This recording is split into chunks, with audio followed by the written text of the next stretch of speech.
మన ప్రభువును రక్షకుడైన యేసుక్రీస్తు సర్వశక్తి గల నామంలో లైఫ్ చర్చ్ వైజాగ్ నుండి మీకు శుభములు.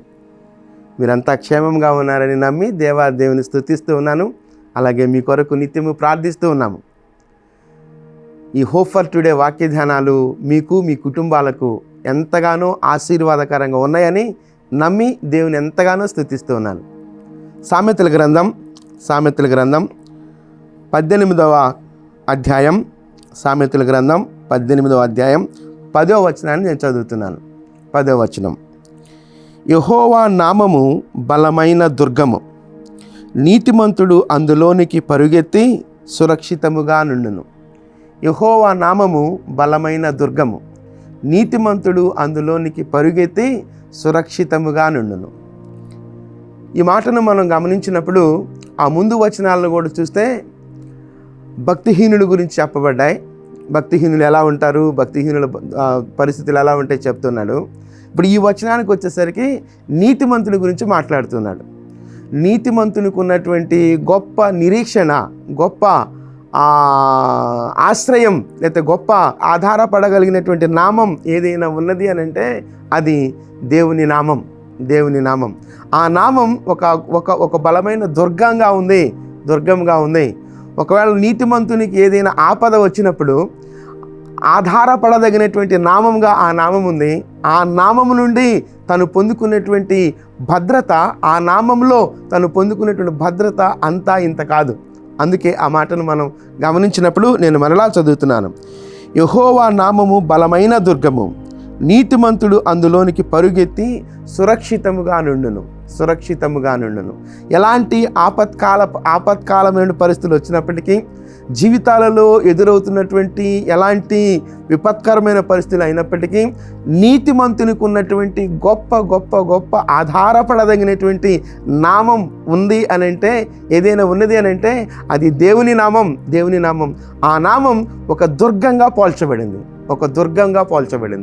ఆ దుర్గంలోనికి పరుగెత్తుకొని అన్న మాటను, ఆ పోర్చను మనం చూసినప్పుడు, ఆ స్థితిని మనం చూసినప్పుడు, అంటే నిరీక్షణతో నాకు ఒక దుర్గం ఉంది, ఆ దుర్గంలోకి నేను వెళ్తే రక్షింపబడతాను, నాకు సురక్షితం అనేటువంటి గొప్ప నిరీక్షణ అది. నీతిమంతునికి ఉన్నటువంటి గొప్ప నిరీక్షణ అది.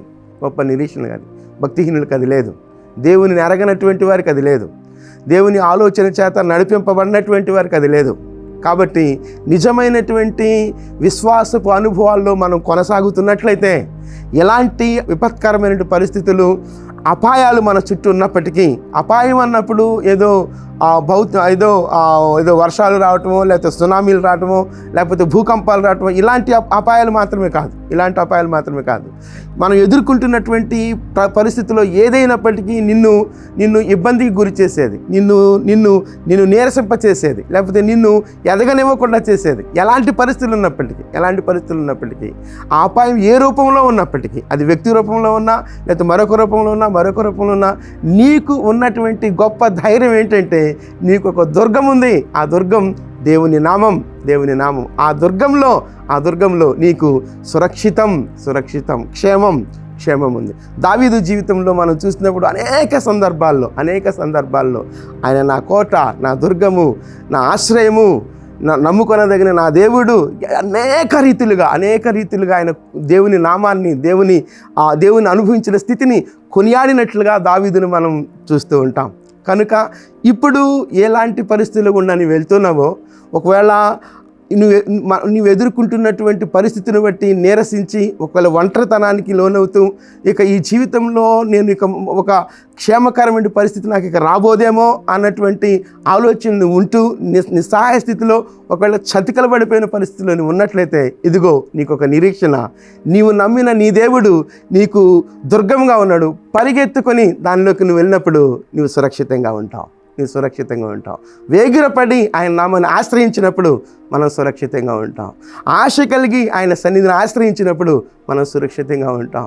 ఎంతగా మన హృదయంలో నిరీక్షణ నింపుకుంటామో అంతగా మనం ఉత్సాహంతో, సంతోషంతో ఆయన సన్నిధిని చేరేవారంగా ఉంటాం. కనుక ఎలాంటి ఉపద్రవమైనా, ఎలాంటి పరిస్థితి అయినా పరిగెత్తుకొని వెళ్ళి ఆయన నామాన్ని ఆశ్రయించినప్పుడు, ఆయన సన్నిధిలో మనం ఉన్నప్పుడు ఎంత క్షేమాధారమైనటువంటి నామమో ఆ నామం. కనుక ఆ నామంలో ఉన్నటువంటి శక్తిని నిత్యము అనుభవిద్దాం. పరుగెత్తుకొని ఆ మాట చాలా ప్రాముఖ్యమైన మాట. పరుగెత్తుకొని ఏ పరిస్థితులు ఎలా ఉన్నప్పటికీ నీకు ఒక నిరీక్షణ ఉన్నది అనే విషయాన్ని ఎప్పుడు మన హృదయంలో నింపుకుంటూ పరుగెత్తుకొని ఆయన నామంలో, ఆయన దుర్గంలో మనం సురక్షితాన్ని పొందుకుందాం. ఆలోచిద్దాం. ఎలాంటి పరిస్థితి నీకున్నప్పటికీ ఆశ్రయించదగిన నామం దేవుని నామం, ఆశ్రయించదగిన నామం దేవుని నామం. ఆ నామం నీకొక దుర్గంగా ఉంది. ఆశ్రయించి సురక్షితమైనటువంటి జీవితాలను అనుభవిస్తూ విశ్వాస జీవితంలో ముందుకు కొనసాగుదాం. చిన్న ప్రార్థన చేస్తాను. మీరు ఎక్కడున్నప్పటికీ మీకు అభ్యంతరం లేకపోతే నాతో కలిసి ఏకీభవించాలని మనం చేస్తున్నాను. చిన్న ప్రార్థన. కృపగలిగిన దేవా, దయగలిగిన మా తండ్రి, ఆశ్రయించదగిన దేవుడవు ప్రభువా, నీ నామం దుర్గముగా ఉన్నది అనే మాటను జ్ఞాపం చేసుకుంటున్నాం ప్రభా. నా దేవా, పరుగెత్తుకొని వచ్చి మీ సన్నిధిలో మేము చేరగలిగే విధంగా కృప చూపించండి ప్రభా. నా తండ్రి, మీ నామంలో ఉన్నటువంటి శక్తిని మేము ఆశ్రయించడానికి నా తండ్రి గొప్ప నిరీక్షణ మా హృదయాలలో నింపమని వేడుకుంటున్నాం ప్రభా. దేవా, మాకు క్షేమాధారము నీవే ప్రభా. నా తండ్రి, మీకు స్తోత్రాలు చెల్లిస్తూ మీ కృపాహస్తాల్లోనికి మమ్మల్ని మేముగా సమర్పించుకుంటూ యేసుక్రీస్తు అతి శ్రేష్టమైన నామంలో ప్రార్థించి వేడుకుంటున్నాం తండ్రి. ఆమేన్. దేవుని కృప నిత్యము మనల్ని నడిపించునుగాక. ఆమేన్.